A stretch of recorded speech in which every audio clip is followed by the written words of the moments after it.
pessoal, tudo bem? Meu nome é Larissa e vocês estão assistindo Cumprindo o Propósito. Pessoal, e hoje a palavra se encontra em 1 Reis, capítulo 18, versículo 1.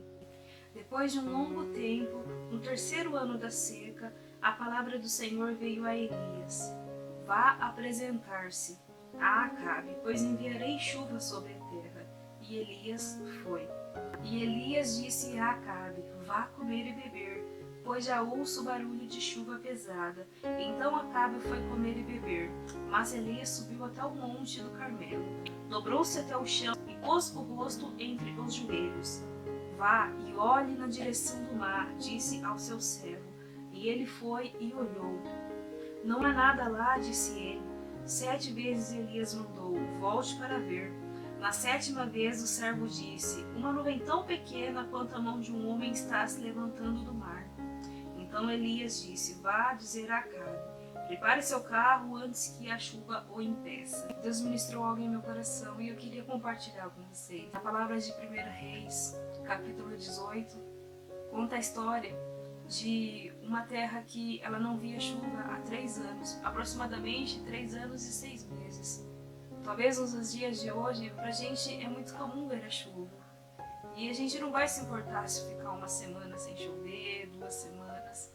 Mas naquele momento, se passavam 3 anos que eles não viam a chuva. Se tratava de uma chuva que iria cair em uma terra onde os animais estavam morrendo, onde as pessoas estavam morrendo porque não tinham o que comer e não tinham o que beber. Era um cenário de caos que esse povo estava vivendo. E para vocês terem uma ideia, era uma diversidade tão grande que até o rei Acabe foi procurar água para salvar os últimos animais que ele tinha. E o rei Acabe, ele estava procurando recursos terrenos para acabar com o problema. Porque Elias, ele tinha entrado no palácio do rei e ele tinha liberado uma palavra qual o Senhor tinha falado, que não iria chover durante um tempo, pois Acabe estava corrompendo o povo de Israel. As cidades se tornaram uma cidade idólatra por conta de seu reinado, por conta de uma grande influência que Jezabel tinha sobre a vida dele. E influenciado por sua esposa, eles começaram a adorar o deus Baal. E 3 anos e 6 meses aproximadamente se passaram durante todo esse contexto. Contexto em que os seus pais viam os seus filhos morrerem, contexto em que famílias ficavam preocupadas, contexto em que os animais morriam, as pessoas não tinham o que comer. E quando o profeta Elias ele liberou essa palavra que não iria chover, logo após ele foi ao Monte Ribeiro buscar água, e a água também tinha se cessado, só tinha um pouco de água. Com isso, ele foi à casa da viúva, a qual também estava passando por um momento difícil, pois todos tinham sido afetados por essa tribulação, por esse tempo de escassez que eles estavam passando. E vocês conhecem a história da viúva.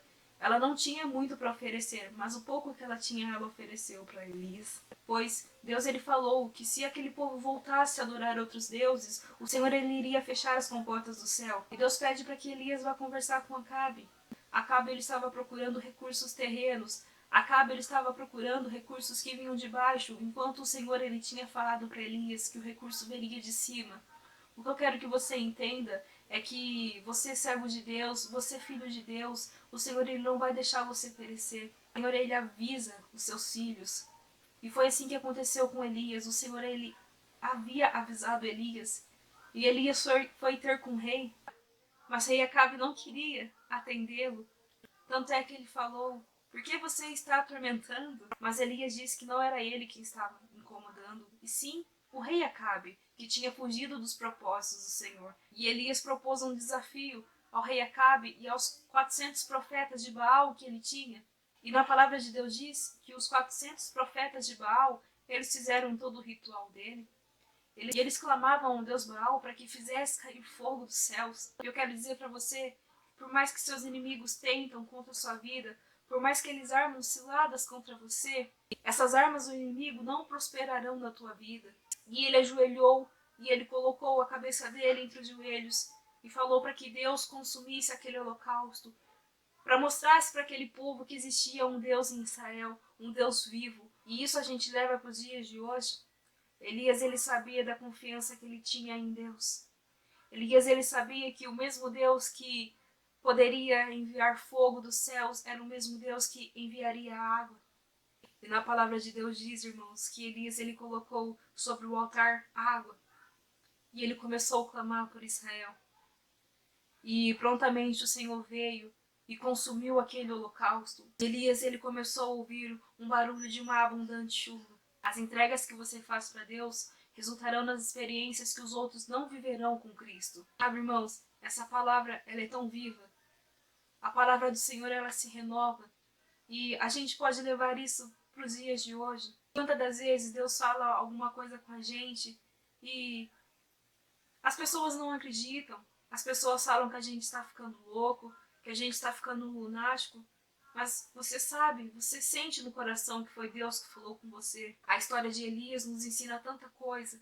E uma delas é que ele perseverou e ele sabia que era Deus falando com ele.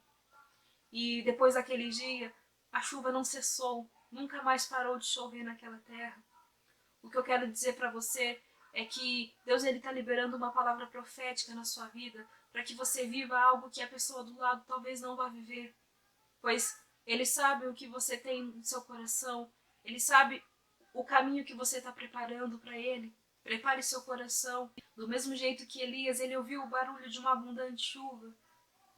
Talvez é o que você tem ouvido. O Senhor ele fez uma promessa e Ele zela por essa promessa até que se cumpra. Mas para isso você tem que ter o coração igual de Elias. Você tem que ter o coração voltado para o Senhor. Eu creio que Deus ele mostrou para aquele povo que, independente da idolatria que eles tinham, independente de tudo, o Senhor ele tinha uma promessa na vida daquele homem. E Deus cumpriu, Deus usou a vida de Elias. A gente está num mundo corrompido.